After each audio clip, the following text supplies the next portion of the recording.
right, time for something heavy outside our Beacon Hill studio. Cosmo Macero of O'Neill & Associates, Peter Kadzis, formerly of the late Boston Phoenix. Gentlemen, so many scandals, so little time, you'd think it was the Clinton administration.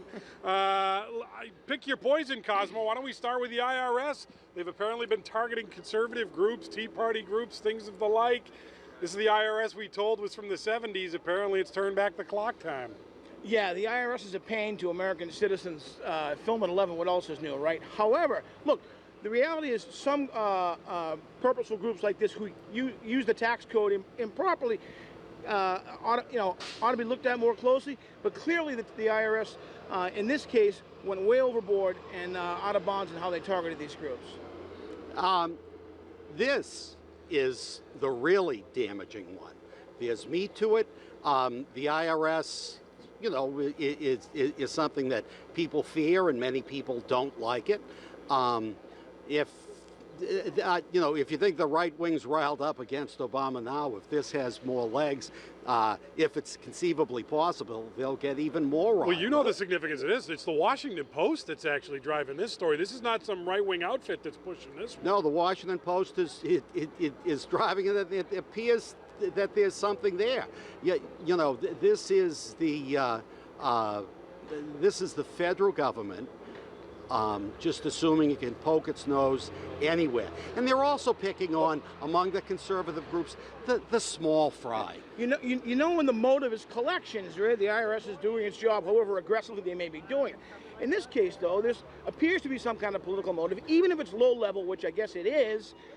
What's the outcome there? What's the purpose? So what was the goal of this to fear and intimidate, obviously. Yeah. That's scandal number one. Scandal number two is Benghazi. It doesn't go away. The president tried to defuse it yesterday. I thought he was horrible at it. What was your takeaway, Peter? Oh, I don't know. I think Benghazi is a second-rate whitewater. There's really not much there. The Republicans have done a very effective job of using it as a fundraising technique. The congressional Republicans are using this as a fundraising technique.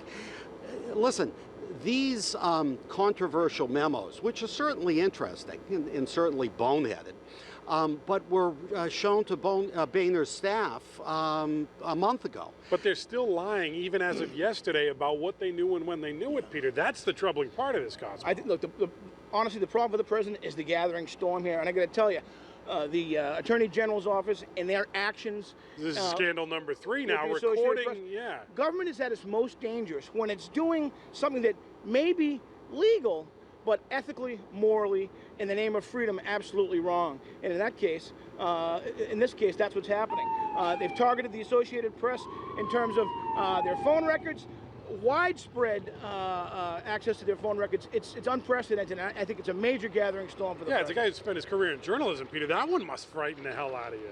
Well, there's the slippery slope effect. I mean, what happens if local yo-yos start doing the same thing? But listen, from the president's point of view, how good a day can it be when you're regularly being compared to Richard Nixon?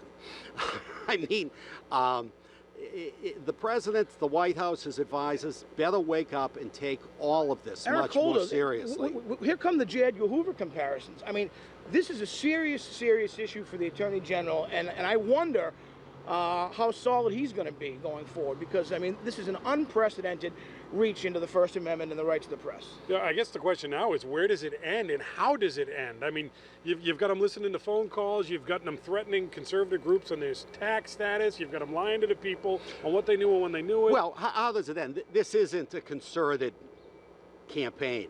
How it ends is, first of all, the White House should immediately get rid of the acting head of the IRS. They don't have a permanent head. What about Eric Holder? I got to tell you, his future, I think, needs to be in question because of the judgment shown here.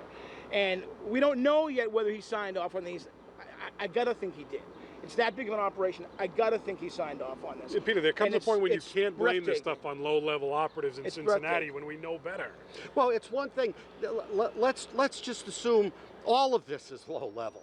at some point, it's brought to your attention, that point being now, you're up there, you have to take some action. I would have no problem with Holder being dismissed, but don't hold your The breath. Associated Press serves almost every news organization in the country in one way or the other. When you're undermining them, you're essentially undermining the free press in the United States, and that's what's happening. And Cosmo, I got to hold AP you right is there. very Peter. conservative. Peter Cadges, Cosmo Macero, they're the hitters. Fox 25 News at 8 starts right now.